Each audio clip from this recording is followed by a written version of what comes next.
And we are live. Hello, all my BC WrestlePod nerds out there, and welcome to a very welcome to another rendition of the Six-Sided Scholars, your TNA pay-per-view post-show breakdown here at BC WrestlePod.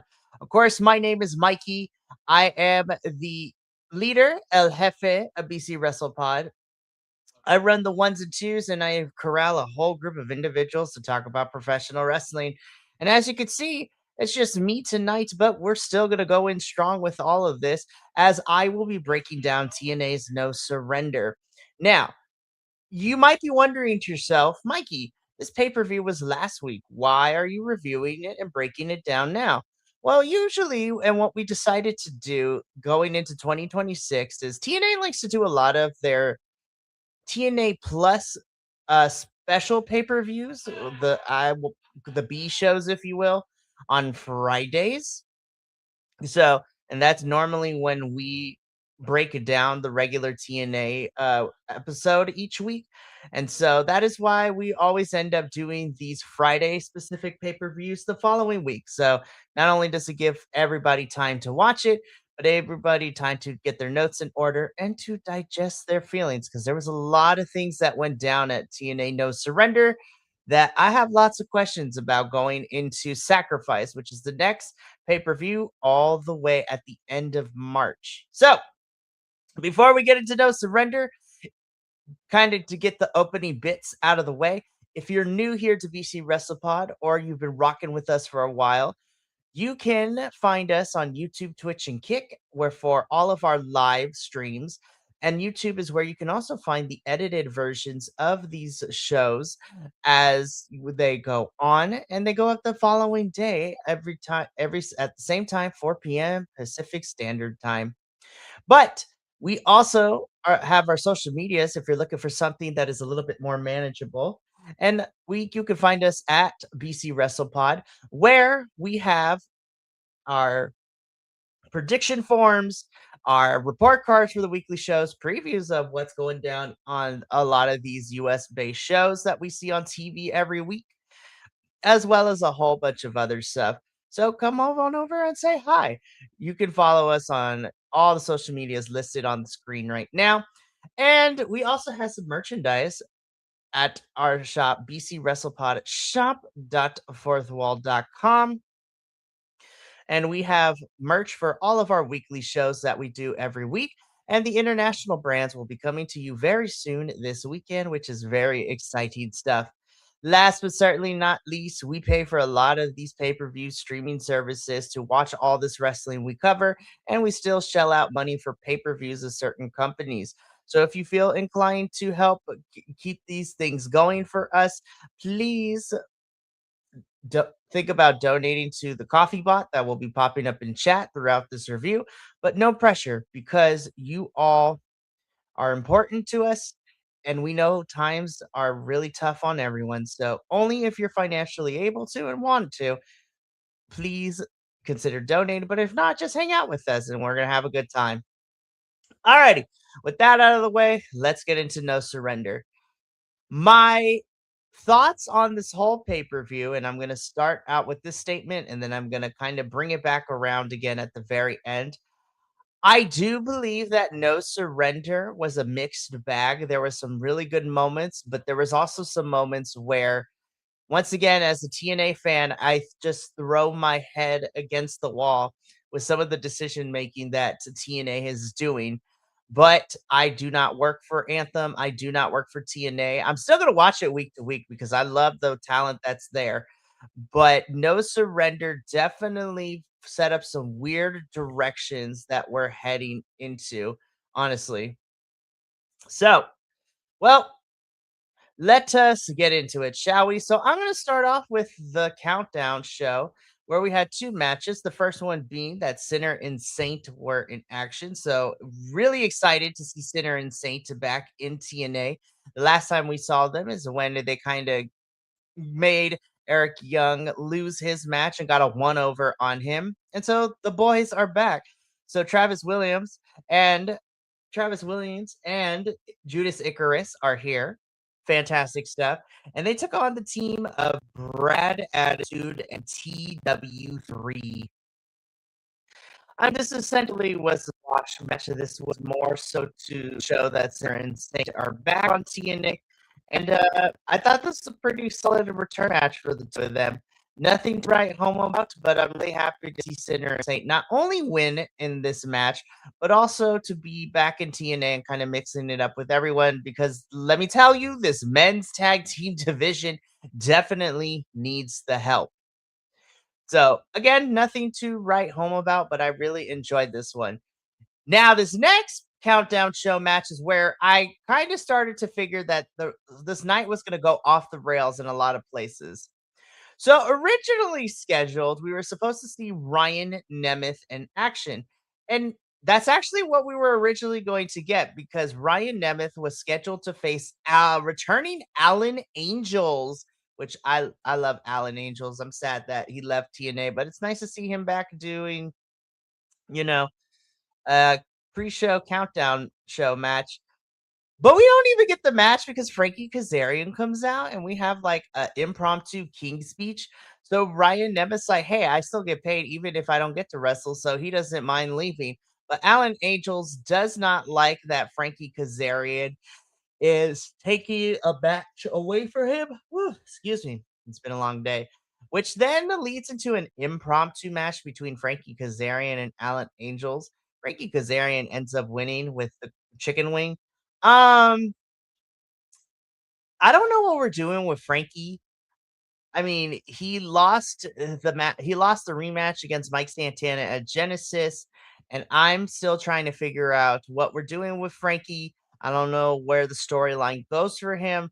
Him and Daria Ray are kind of interacting with each other on screen, and I don't understand what the next direction or the next story beat is for Frankie.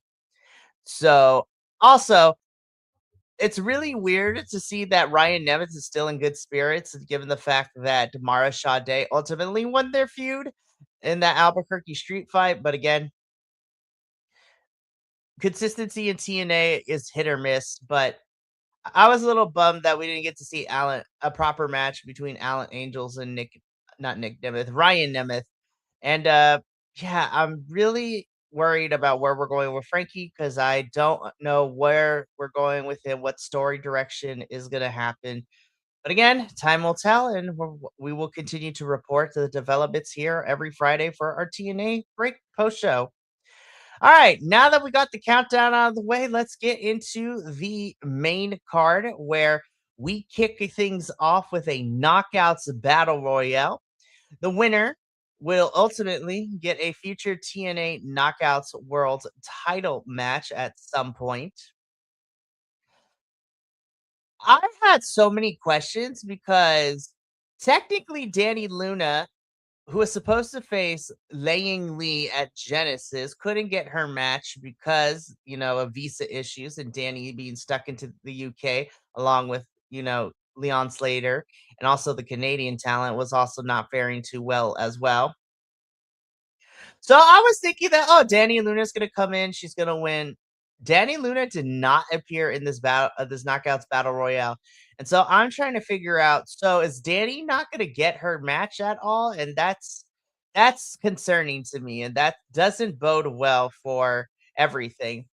But this is pretty much this knockouts battle royale is pretty much this is all these are all the knockouts or the women on our roster that aren't involved in matches already. So let's put them in this knockouts battle royale.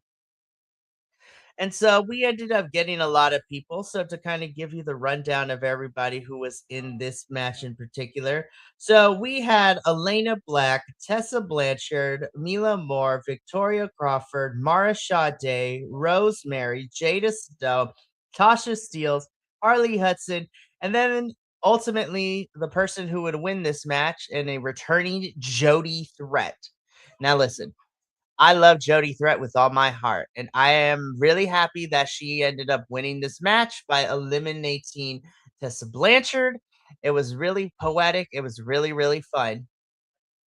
But again, I'm still trying to figure out where Danny Luna fits into this because of what happened later in the show.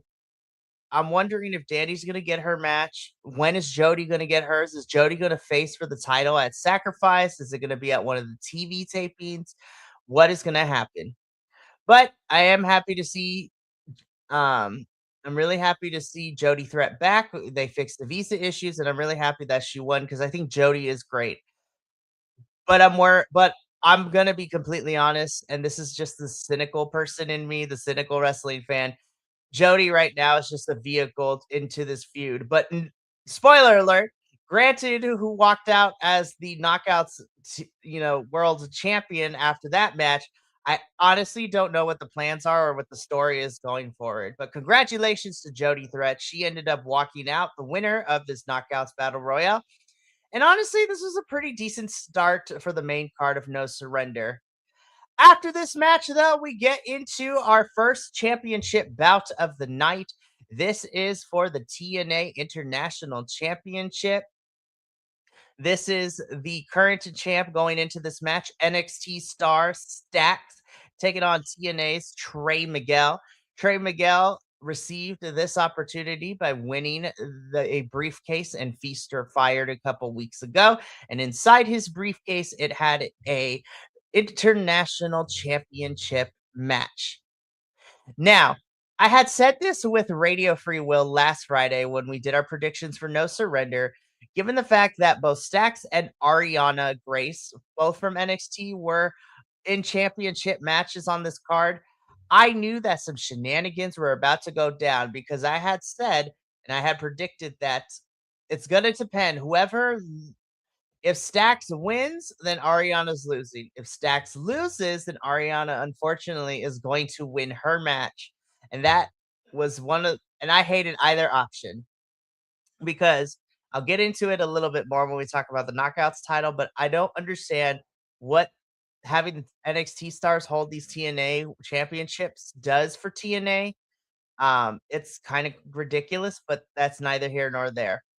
Now, as far as the match itself goes, I was there was some weird there was some weird celebrity placement, if you want to call it celebrity. Like we had Teddy Swims, singer Teddy Swims accompany Trey Miguel down to the ring. I think Teddy is from Tennessee, which is cool and everything.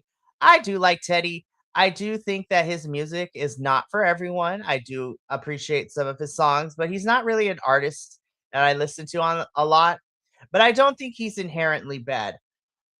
But besides that, there was some really weird celebrity stuff. Now, as far as the match itself goes, I thought this was solid. Definitely Trey carrying Stacks through this just a tiny bit.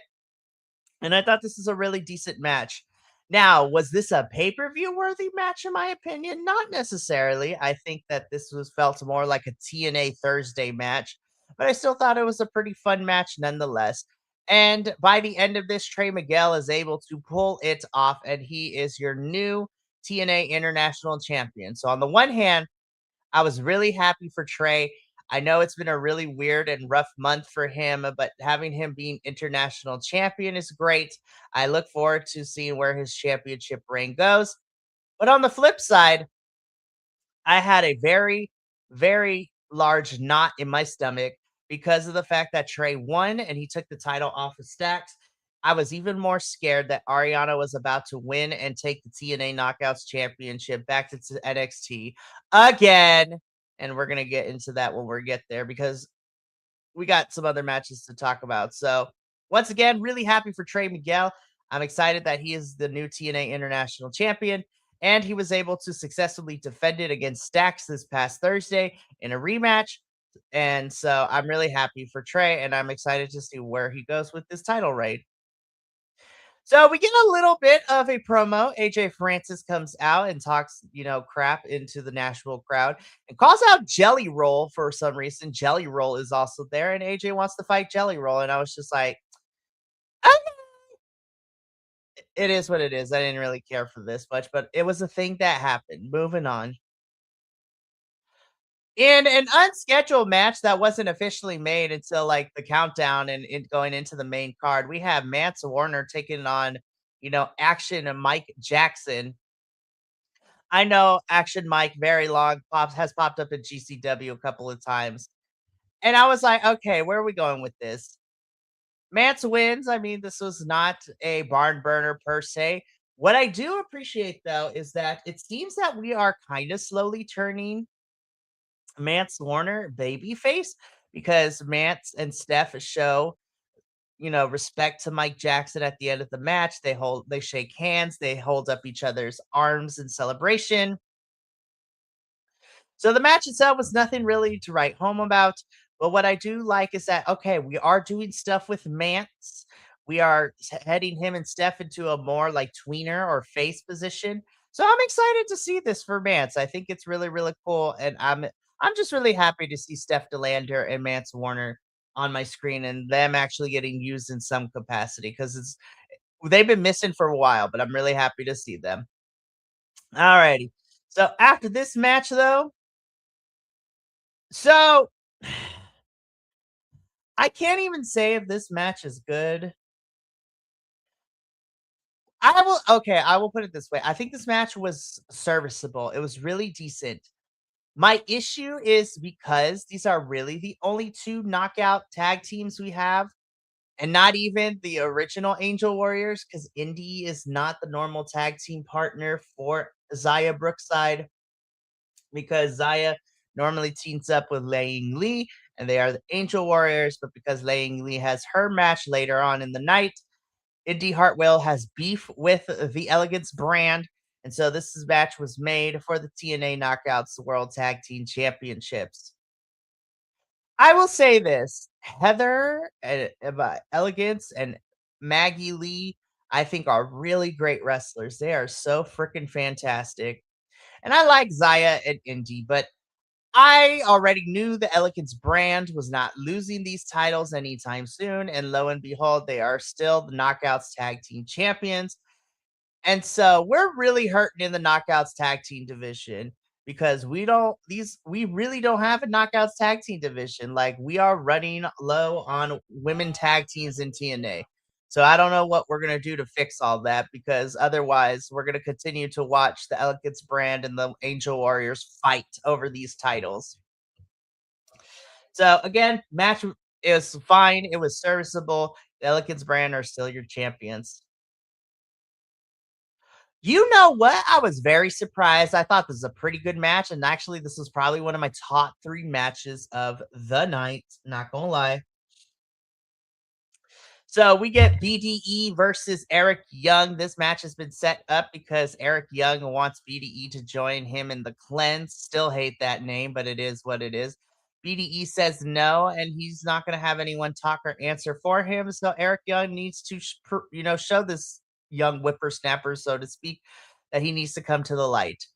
This is a really solid match. I think there is something special with BDE. Every time I see him on my screen and wrestle in TNA, I'm becoming a little bit more and more of a fan of BDE. I do think that he has a couple of places that he can improve on, like a little bit of the pacing of his, in-ring psychology.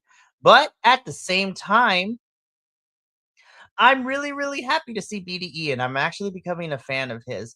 Eric Young, me and Radio Will, we talked about this last week that everything that is happening, I was like, I'm kind of digging this story. Now, fa to spoil it, Eric Young does beat BDE and wins this match. But I want to talk about what happened a little bit on the Thursday episode because Eric Young still in this mentality of calling out the false prophets of TNA has called out Leon Slater for the X Division Championship, saying that he's gonna be a shill for WWE and not rep TNA. And I was like, damn, we are using actual real life stuff because it's kind of true. Leon Slater has been shown on NXT and WWE television a lot more recently than in TNA, where he is an X Division champion. So, and Eric Young gets an X Division championship match due to thanks to Feast and Fired. So, that is the path for him. BDE is now teaming up with Rich Swan, which is cool, I guess, but I want a little bit more for him and Rich. But this match was really, really solid. I actually really enjoyed this. And again, like I said, this is one of my top 3 matches of the night. And Eric Young picks up the victory and he continues on the road to whatever the cleanse is, which is nuts. Oh boy. Okay, so this is where the point of contention comes in. So I am very sad that my other co-host Papa Oso is not here because he had lots of things to say about this one. So I am going to try to do justice to it, and then I'm gonna get on my soapbox a little bit. We have a TNA Knockouts World Championship match in which we have the champion Lei Ying Lee taking on NXT star Ariana Grace. Okay. I want to start with the positives because it's not on. I don't want to be all negative here. Ariana looked really good in this match. I think this she had some really stellar work. I actually think this is probably one of the better matches that she's had over the last year. I know she's still wrestling and picking up the business, so to speak. And Lang Lee, I think, is also really fun to watch. Now, as soon as that Cobra came out, though, I knew shit was gonna hit the fan, and it was downhill from there. Ariana, through shenanigans, is able to win, and she is the new TNA Knockouts World Champion. Okay, let me prepare myself. Carlos Silva and Anthem and TNA. I have to call you guys out a little bit because I don't understand why we are continuing, like every so often, we continue to hot potato the TNA Knockouts World Championship between TNA and NXT. I don't understand. Like, this is like the fifth time in the last 6 months that a NXT star has held the TNA Knockouts World Championship. I don't understand why we are giving our women's title to NXT and NXT does not allow TNA stars to hold any of their championships. I know NXT would never let their women's title come on over to TNA, but we have a North American championship, we have a women's speed championship. You mean to tell me that we can't have a TNA star even hold the mid card titles? That's freaking crazy to me. And it makes it really hard for me as a fan of TNA when this title is being hot potatoed between TNA and NXT stars. It makes it really hard for the TNA, repeat, TNA Knockouts World Championship to have its own identity because it's being marred by championship reigns of NXT stars. And these NXT stars end up having longer reigns than our TNA folks do.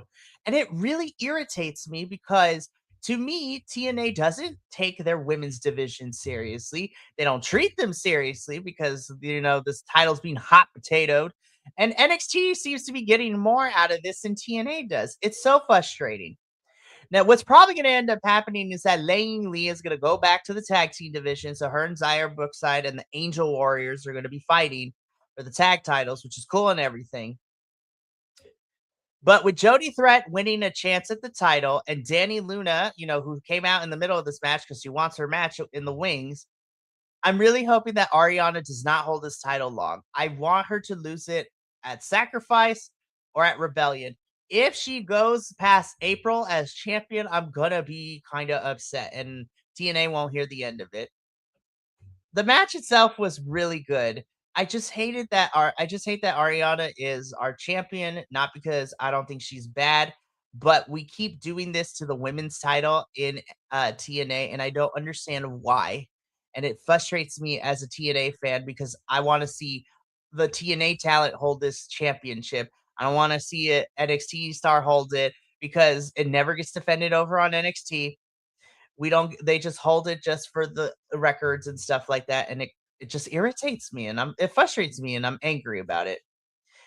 So, that has been my TED Talk.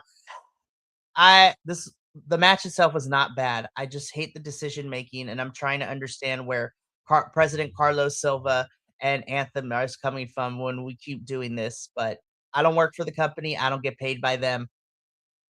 Not my monkey, not my circus, but I want more for our TNA Knockouts division, damn it. And it frustrates me.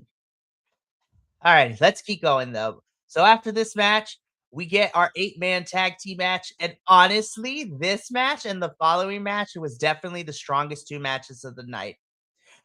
I think Order 4, I still hate the name, But I think this match was really good because Mustafa Ali, the Great Hands, and Agent Zero, I think individually they're all great. And I really, really enjoyed this match.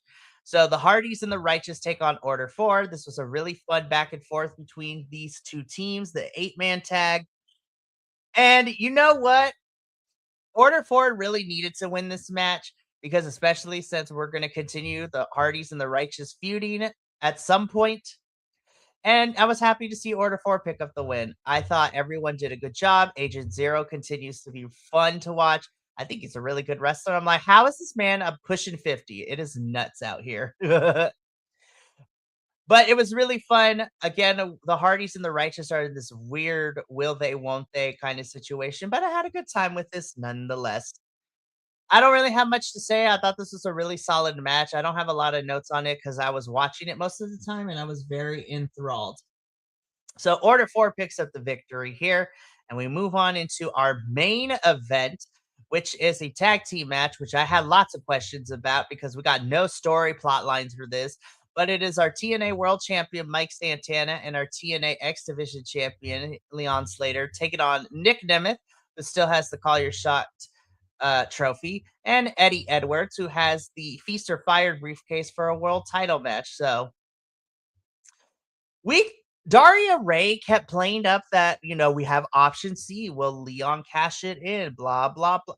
Leon is a baby face, and if he's gonna cash it in, he's gonna tell Mike to his face, and we're gonna know when that match is gonna happen. So this match was overbooked as all hell because we got interference from the system. We got interference from Moose. Steve Macklin and it came in to attack Mike Santana, which took Mike out of commission because he brawled with Macklin towards the back, leaving Leon Slater by himself. This was an overbooked match, but hey, man, Leon Slater gets the job done, and he's able to pick up the win for Mike Santana and Leon Slater. And that's pretty much all I have to say. That was No Surrender. I ultimately gave No Surrender a B minus. My reasoning for that grade is that the last two matches definitely saved the evening. They were the strongest two matches in my personal opinion. But there was a lot of decision making that I have questions on. Some matches that were decent, some story threads that I'm trying to figure out where we're going. But what really brought it down for me is the fact that once again, TNA has given an NXT star their women's championship, and it's annoying as hell. But that is going to be it. That's going to be it for me tonight here at TNA for the Six Sided Scholars. And this has been my breakdown of TNA's No Surrender.